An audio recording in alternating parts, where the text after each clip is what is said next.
ஒரு வாரத்தில் ஒரே வாரத்தில் ரஷ்யா பிடித்திருக்கக்கூடிய இடம் எவ்வளவு தெரியுமா? 100 சதுர மைல் அப்படின்னு சொல்லலாம். 100 சதுர மைல் நிலப்பரப்பை ரஷ்யா ஒரு வாரத்தில் பிடிச்சிருக்காங்க அப்படிங்கிறதையும், ரஷ்யாவினுடைய காய் நகர்த்தல் ரொம்ப பக்காவாக இருக்குது, உக்ரைனுக்கு போதுமான உதவிகள் கிடைக்கவில்லை அப்படிங்கிற செய்தியும் பரபரப்பாக தமிழ் வியூகத்தில் பார்த்தோம். இன்னைக்கு ரஷ்யா மற்றும் சீனாவினுடைய அந்த நட்பை உலகமே பார்க்குற அளவுக்கு 2 பேரும் சேர்ந்து கொஞ்சம் ப்ரெஸ் மீட்லாம் கொடுத்துருக்காங்க. என்னென்ன பேசியிருக்காங்க அப்படிங்கிறதும், அதனால் அமெரிக்காவுக்கு என்ன சிக்கல் வரும் அப்படிங்கிறதும், ரஷ்யா உக்ரைன் போரை பற்றி சீனா என்ன பேசினாங்க அப்படிங்கிறதுக்கான இன்ஃபர்மேஷனும் வெளியாகி இருக்கிறது. அது என்ன என்ன என்ன அப்படிங்கிறத இந்த ஒரு பதிவு வழியாக பார்க்க போகிறோம்.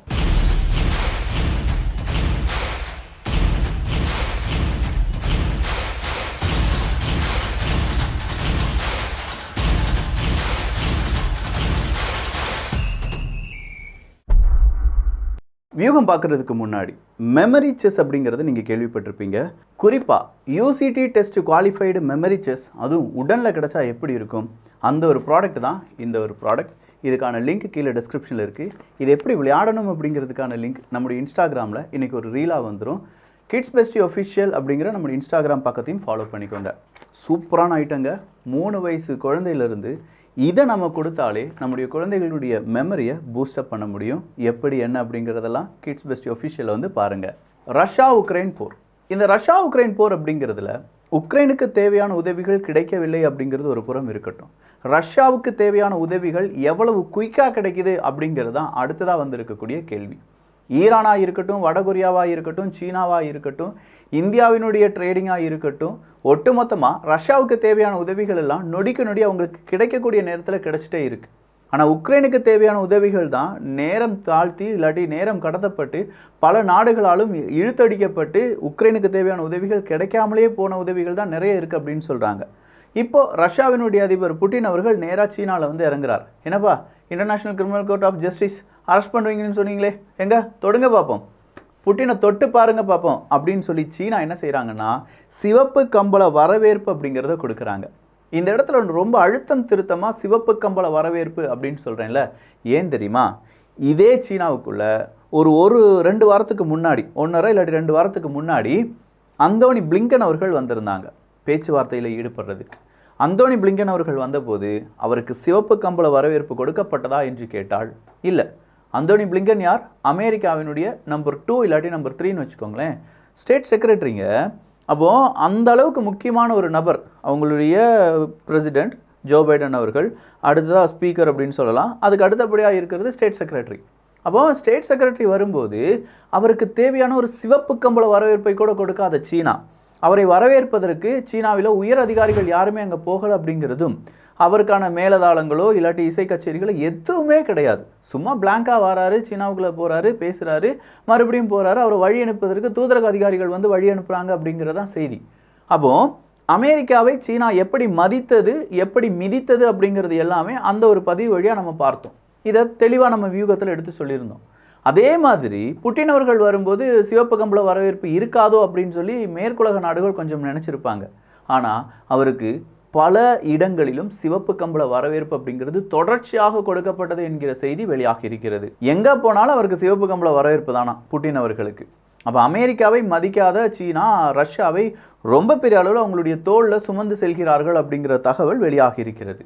கிட்டத்தட்ட 11 சீ ட்ரோன்ஸை இன்றைக்கி நாங்கள் அழிச்சிட்டோம் அப்படின்னு சொல்லி ரஷ்யா சொல்லும் போதும், ஒரே வாரத்தில் 100 சதுர மைல்ஸ் எங்களுடைய கட்டுப்பாட்டுக்குள் நாங்கள் கொண்டு வந்துட்டோம் அப்படின்னு சொல்லி ரஷ்யா சொன்ன போதும், இந்த புட்டின் அவர்கள் எப்படி வெளிநாட்டுக்கு போவார் அப்படிங்கிற பல கேள்விகளை கேட்டிருந்த நாடுகள் இன்றைக்கி புட்டின் அவர்கள் வெளிநாட்டுக்கு போய் அது ப்ரெஸ் மீட்டாக வந்து 2 நாடுகளும் ஒன்றாக பொலிட்டிக்கல் சொல்யூஷன் மட்டும்தான் ரஷ்யா உக்ரைன் போருக்கான எண்டாக இருக்கும் அப்படிங்கிற அந்த ஒரு முயற்சியும் பெரிய ஒரு இன்ஃபார்மல் டிஸ்கஷன் நடந்ததாகவும் செய்திகளை வெளியிட்டிருக்கிறார்கள். அது என்ன இன்ஃபார்மல் டிஸ்கஷன்? ஃபார்மல் டிஸ்கஷன்னா எதை பற்றி பேச போகிறோம், என்னென்ன விஷயங்கள் எப்படி எப்படி பேசப்பட வேண்டும், எவ்வளவு மணி நேரத்தில் அதை முடிக்கணும் அப்படிங்கிற கம்ப்ளீட் ப்ரோட்டோகால் யார்கிட்ட இருக்கும்? இந்த பேச்சுவார்த்தையில் ஈடுபடக்கூடிய நாடுகள்கிட்ட இருக்கும். இன்ஃபார்மல் அப்படிங்கிறது அப்படி கிடையாது. ஒரு ரொம்ப அவசரமான இல்லாட்டி ரொம்ப முக்கியமான சில விஷயங்கள் அந்த நேரத்தில் எவ்வளோ நேரம் வேணாலும் பேசலாம், இல்லாட்டி ஒரு செகண்ட் கூட பேசிட்டு முடிச்சிடலாம். அந்த மாதிரி இன்ஃபார்மலாக என்ன பேசியிருக்காங்க, உக்ரைனை பற்றி சீனாவும் ரஷ்யாவும் பேசியிருப்பதாகவும், பொலிட்டிக்கல் சொல்யூஷன் மட்டும்தான், வேறு எந்த சொல்யூஷனும் கிடையாது, பொலிட்டிக்கல் சொல்யூஷன் அப்படின்னு சொல்லி எடுத்து சொல்லியிருக்காங்க. அது என்ன பொலிட்டிக்கல் சொல்யூஷன்? ஒரே ஒரு பொலிட்டிக்கல் சொல்யூஷன். வேர்ல்டு பொலிட்டிக்கல், இன்னொன்று உக்ரைன் பொலிட்டிக்கல். வேர்ல்டு பொலிட்டிக்கை பொறுத்த வரைக்கும் நேட்டோ ரஷ்யாவுக்கு எதிராக செயல்படுகிறது, நேட்டோ ரஷ்யாவை அழிப்பதற்காக முயற்சி செய்கிறார்கள் அப்படிங்கிறதும், இன்னொன்று லோக்கல் பொலிட்டிக்கல் அப்படின்னு சொல்லும்போது உக்ரைனில் ஜெலன்ஸ்கி அவர்கள் சரியில்லை, ஜெலன்ஸ்கி அவர்கள் ஆன்டி ரஷ்யா அந்த ஒரு ஃபார்மேட்டில் இருக்கார், அவரை தூக்கிட்டு வேறொருத்தரை என்ன செய்யணும், அங்கே அதிபராக போடணும் அப்படிங்கிறதும், இந்த இரண்டு பொலிட்டிக்கல் சொல்யூஷனை தான் ரஷ்யாவும் சீனாவும் முன்மொழிவதாக செய்திகள் வெளியாகி இருக்கின்றன. இந்த இரண்டையும் செஞ்சால் சரியாயிருமா அப்படின்னு கேட்டால் ஆப்வியஸ் இல்லைங்க. இந்த போர் தொடங்கினதே ஏன்னு சொல்லுங்களேன். ஒன்று, ஜெலன்ஸ்கி அவர்கள் அதற்கு முன்னாடி ரஷ்யா ஆதரவாக இருந்த அதிபரை என்ன செய்கிறாரு, ஓரளவு அப்படியே தோற்கடிக்கிற மாதிரிலாம் தோற்கடித்து மறுபடியும் அமெரிக்காவினுடைய சார்பாக எடுத்து நேட்டோ உள்ளே வந்துக்கோ அப்படின்னு சொல்கிற அனுமதியை கொடுத்து, அந்த அனுமதி பெர்லின் சுவர் தகர்க்கப்பட்ட போது நேட்டோ எங்களுக்கு கொடுத்த உத்தரவாதத்தை மீறி விட்டது அப்படின்னு சொல்லி ரஷ்யா சொல்லி அப்படி தான் இந்த பிரச்சனை ஸ்டார்ட் ஆகுது. அவ்வளோதான், ஸோ சிம்பிள்.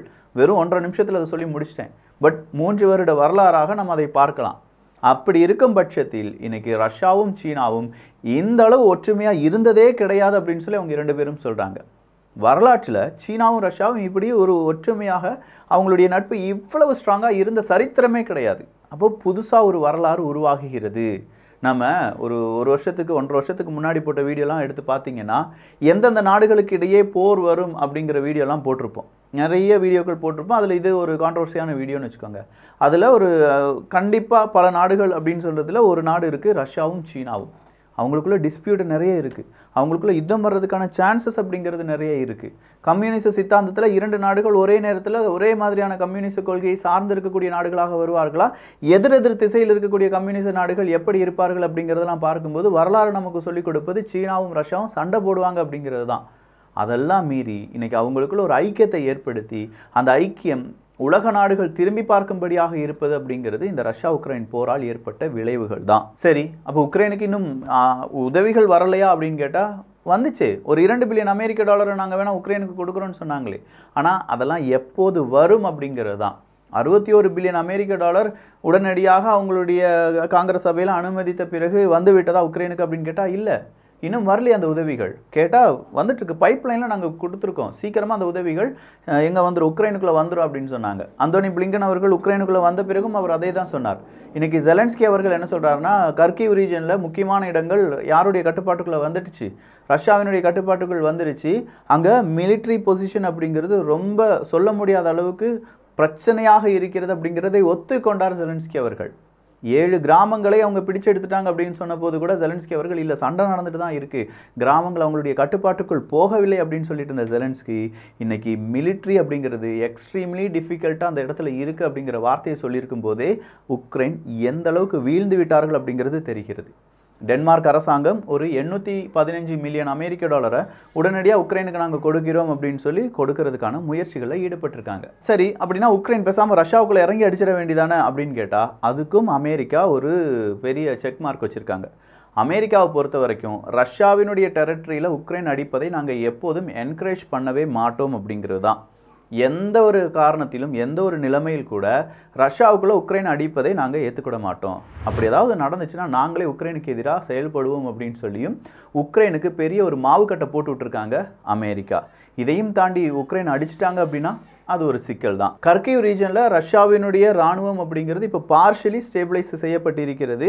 உக்ரைனுடைய இராணுவம் பார்ஷியலி ஸ்டேபிளைஸ் பண்ணியிருக்காங்க. அந்த இடத்துல ஒரு சண்டை நடந்துச்சு, அது இப்போ எங்களுடைய கட்டுப்பாட்டில் இருக்கிறது அப்படின்னு சொல்லி ஜெலன்ஸ்கி அவர்கள் சொல்லியிருந்தாலும் நாளுக்கு நாள் ரஷ்யா மற்றும் உக்ரைனுடைய அந்த போரில் ரஷ்யாவின் கை மிகப்பெரிய அளவில் ஓங்கி வருகிறது என்றும் அங்கே உக்ரைன் தோற்று வருகிறார்கள் என்கிற செய்தியும் மேற்குலக நாடுகள் சொல்ல மறுக்கும் ஒரு செய்தியாக மாறி வரும்போது சீனா அடுத்ததாக என்ன செய்வாங்க அப்படிங்கிறத வியூகத்தில் இன்னொரு காணொலியில் பார்த்துடலாம். ஸோ உங்களுக்கு மெமரி செஸ் வேணும் அப்படின்னா மெமரி செஸ்லேயே 3 வெரைட்டி இருக்குங்க. 3ம் டிஃப்ரெண்டான மெமரிக்கான இந்த செஸ் போர்டு மாதிரியான கேம்ஸ் தான். ஸோ அதை பற்றி டீட்டெயில்ஸ் தெரிந்து கொள்வதற்கு kidsbestie.comக்கு வாங்க. நல்லதை பகிர்ந்து நல்ல சமுதாயத்தை உருவாக்குவோம். நன்றி, வணக்கம்.